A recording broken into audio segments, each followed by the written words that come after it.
Olá, bem-vindo de volta ao Voz do Reino, onde a palavra é lida, a verdade é proclamada e o reino é revelado. Hoje, iniciamos uma jornada especial pelo Evangelho de Marcos 9, onde a glória e o sofrimento se encontram.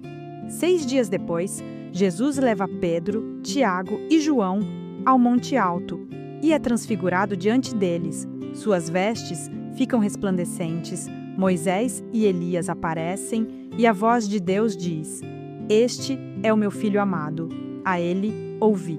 Quando descem, encontram os outros discípulos tentando expulsar um demônio de um menino, mas sem sucesso. Jesus expulsa o espírito e ensina. Esta casta não sai senão por oração e jejum. Ele prediz novamente sua morte e ressurreição. Os discípulos discutem sobre quem é o maior, e Jesus coloca uma criança no meio deles. Quem receber uma criança, recebe a mim. Ele ensina sobre não causar tropeço aos pequeninos e sobre o fogo que não se apaga, chamados radicais à santidade. Glória celestial e realidade brutal lado a lado. Vamos ao texto. E lhes disse: "Garanto-lhes que alguns dos que aqui estão de modo nenhum experimentarão a morte, antes de verem o reino de Deus vindo com poder." 6 dias depois, Jesus tomou consigo Pedro, Tiago e João e os levou a um alto monte, onde ficaram a sós. Ali, ele foi transfigurado diante deles. Suas roupas se tornaram brancas, de um branco resplandecente, como nenhum lavandeiro no mundo seria capaz de branqueá-las. E apareceram diante deles Elias e Moisés, os quais conversavam com Jesus. Então, Pedro disse a Jesus: "Mestre, é bom estarmos aqui. Façamos 3 tendas, uma para ti, uma para Moisés e uma para Elias." Ele não sabia o que dizer, pois estavam apavorados. A seguir, apareceu uma nuvem e os envolveu, e dela saiu uma voz que disse: "Este é o meu filho amado, ouçam-no." Repentinamente, quando olharam ao redor, não viram mais ninguém, a não ser Jesus.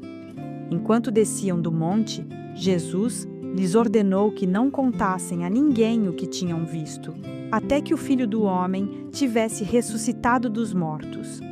Eles guardaram o assunto apenas entre si, discutindo o que significaria ressuscitar dos mortos. E lhe perguntaram: "Por que os mestres da lei dizem que é necessário que Elias venha primeiro?" Jesus respondeu: "De fato, Elias vem primeiro e restaura todas as coisas. Então, por que está escrito que é necessário que o Filho do Homem sofra muito e seja rejeitado com desprezo? Mas eu lhes digo, Elias já veio e fizeram com ele tudo o que quiseram, como está escrito a seu respeito." Quando chegaram onde estavam os outros discípulos, viram uma grande multidão ao redor deles e os mestres da lei discutindo com eles. Logo que todo o povo viu Jesus, ficou muito surpreso e correu para saudá-lo. Perguntou Jesus: "O que vocês estão discutindo?" Um homem, no meio da multidão, respondeu: "Mestre, eu te trouxe o meu filho, que está com um espírito que o impede de falar. Onde quer que o apanhe, joga-o no chão. Ele espuma pela boca, range os dentes e fica rígido. Pedi aos teus discípulos que expulsassem o espírito, mas eles não conseguiram." Respondeu Jesus: "Ó geração incrédula, até quando estarei com vocês? Até quando terei que suportá-los? Tragam-me o menino." Então, eles o trouxeram.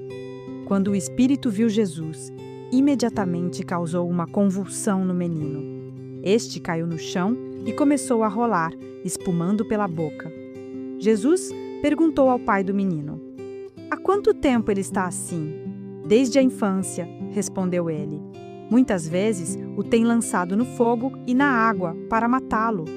Mas, se podes fazer alguma coisa, tem compaixão de nós e ajuda-nos." "Se podes", disse Jesus, "tudo é possível àquele que crê."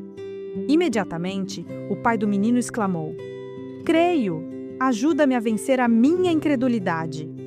Quando Jesus viu que uma multidão estava se ajuntando, repreendeu o espírito imundo, dizendo: Espírito mudo e surdo, eu ordeno que o deixe e nunca mais entre nele. O espírito gritou, agitou-o violentamente e saiu. O menino ficou como morto, a ponto de muitos dizerem: ele morreu. Mas Jesus tomou-o pela mão e o levantou, e ele ficou em pé.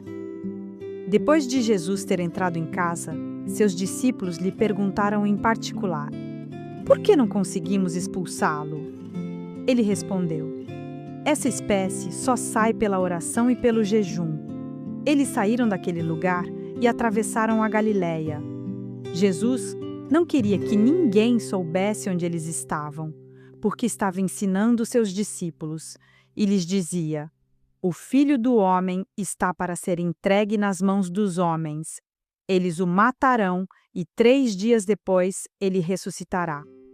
Mas eles não entendiam o que ele queria dizer e tinham receio de perguntar-lhe. E chegaram a Cafarnaum. Quando ele estava em casa, perguntou-lhes: o que vocês estavam discutindo no caminho? Mas eles guardaram silêncio, porque no caminho haviam discutido sobre quem era o maior. Assentando-se, Jesus chamou os 12 e disse: se alguém quiser ser o primeiro, será o último e servo de todos. E tomando uma criança, colocou-a no meio deles. Pegando-a nos braços, disse-lhes: quem recebe uma dessas crianças em meu nome, está me recebendo. E quem me recebe, não está apenas me recebendo, mas também aquele que me enviou. Mestre, disse João, vimos um homem expulsando demônios em teu nome e procuramos impedi-lo, porque ele não era um dos nossos. Não o impeçam, disse Jesus. Ninguém que faça um milagre em meu nome pode falar mal de mim logo em seguida, pois quem não é contra nós está a nosso favor. Eu lhes digo a verdade: quem lhes der um copo de água em meu nome, por vocês pertencerem a Cristo, de modo nenhum perderá a sua recompensa.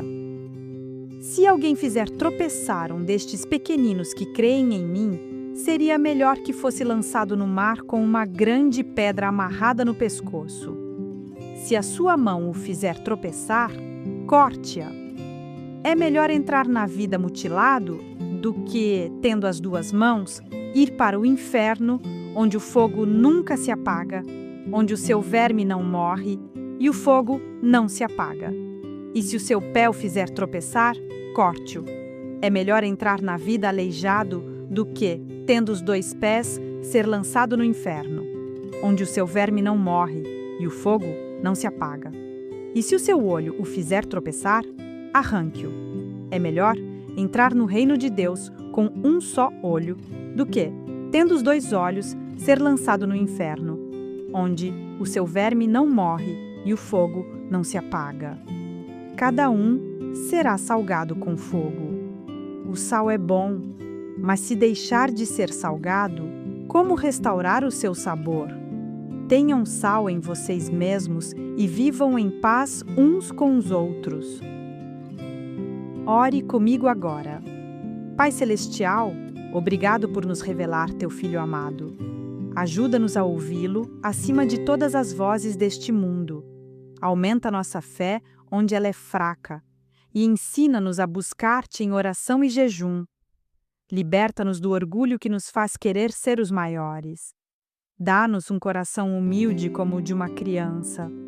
Guarda-nos de causar tropeço aos pequeninos e faz-nos radicais na busca pela santidade. Em nome de Jesus. Amém.